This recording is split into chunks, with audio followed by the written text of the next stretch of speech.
les anciens étaient convaincus de l'existence des nombres magiques, qui sont au cœur de tout ce qui existe. Aussi étrange que cela puisse paraître, cette hypothèse est confirmée par la recherche moderne, le code de l'univers. Au milieu du XXe siècle, les scientifiques ont d'abord attiré l'attention sur le fait que les objets cosmiques, dans notre système solaire, n'étaient pas situés de manière chaotique dans l'espace.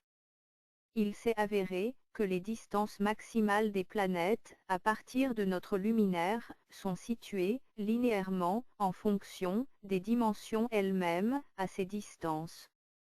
Il y a autre chose qui a été clarifiée.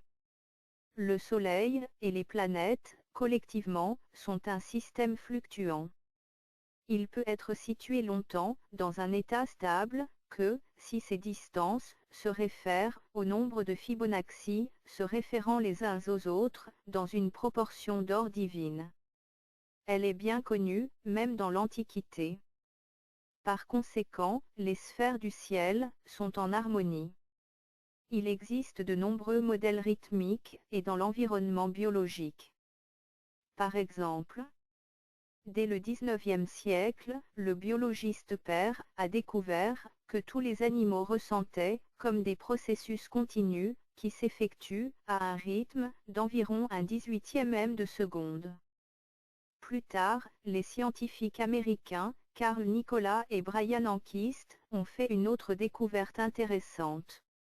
Chez la plupart d'animaux et plantes, les indicateurs moyens du taux de croissance, du métabolisme, de l'espérance de vie et du nombre de descendants, ainsi que d'autres paramètres, se réfèrent les uns aux autres, dans les proportions de 1/4.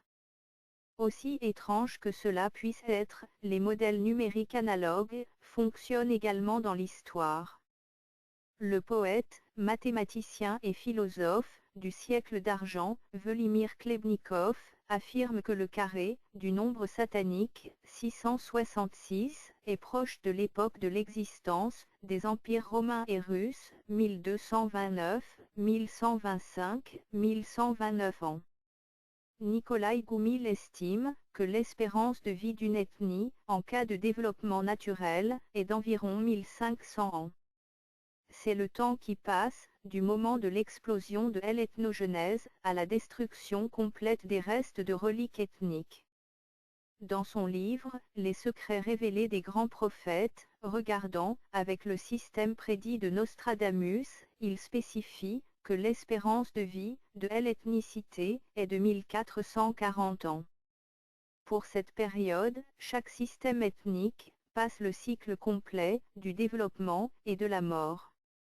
L'intervalle de 14 400 ans est également mentionné dans les papyrus des anciens prêtres égyptiens. C'est-à-dire que les prêtres égyptiens considéraient l'histoire de la civilisation terrestre comme la vie successive de 10 ethnies. Cependant, avec quoi, spécifiquement, peut-on associer les changements dans les biorhythmes et les régularités chronologiques, en termes de sciences naturelles strictes?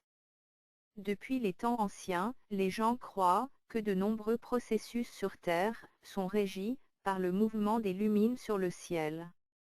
De nos jours, les scientifiques n'ont aucun doute que tout ce qui est vivant sur la planète obéit au cycle de la Lune. Même les philosophes grecs ont constaté que dans le dernier trimestre, le cycle lunaire chez les animaux marins, l'activité sexuelle augmente. Et les Romains, Cicéron et Pline, affirment que le nombre d'huîtres et d'autres mollusques augmente en fonction des phases de la Lune. Le professeur de biologie, Frank Brown, qui travaille dans un biocentre des Bermudes, attire l'attention sur le fait que les huîtres des Bermudes et les vers luisants de l'Atlantique dépendent des phases de la Lune. À la règle de la Lune obéissent même les crevettes et les crabes locaux. C'est alors que Brown décidait de mener une expérience. Les huîtres, recueillies dans les bas-fonds de New Haven, dans le Connecticut, ont été transportées dans un réservoir d'Evanson dans l'État l'Illinois, où elles ont été placées dans des conteneurs avec de l'eau de mer, dans un bunker sombre où le clair de lune ne pouvait pas pénétrer. Au début, ils ont continué à dissoudre leurs coquilles autant que possible, pendant la phase de marée la plus élevée à New Haven. Mais à la fin de la deuxième semaine, les huîtres sont réadaptées au rythme des marées locales. Brown a ensuite mené un certain nombre d'expériences avec des mammifères ainsi que des plantes qui ont été placées dans des chambres étanches à l'air isolé. Cette fois, ce ne sont pas les réponses comportementales, mais les indicateurs biochimiques qui ont été étudiés. Il a été établi que dans tous les spécimens expérimentaux, le cycle du métabolisme correspond au calendrier lunaire. Le biologiste américain Baer, étudiant les biotocies chez les animaux et les plantes, a découvert un fait étrange. Ravit, un collègue de Baer, mène des expériences similaires avec des humains en plaçant des capteurs sur leur corps. Lors de l'augmentation de la différence de potentiel, l'apathie, l'incertitude ou l'irritabilité sont aperçues. Au fur et à mesure que cette différence diminue, l'humeur des gens s'améliore. Les changements se produisent tous les 14 à 17 jours et coïncident avec les périodes d'une nouvelle pleine lune. Au fil du temps, les scientifiques ont formulé une autre hypothèse, selon laquelle, sur Terre, un rayonnement lunaire spécial a un effet, dont l'intensité augmente ou diminue périodiquement. Et même, ils fabriquent un appareil pour mesurer les rayons de la Lune. Des observations ont été effectuées de 1972 à 1976.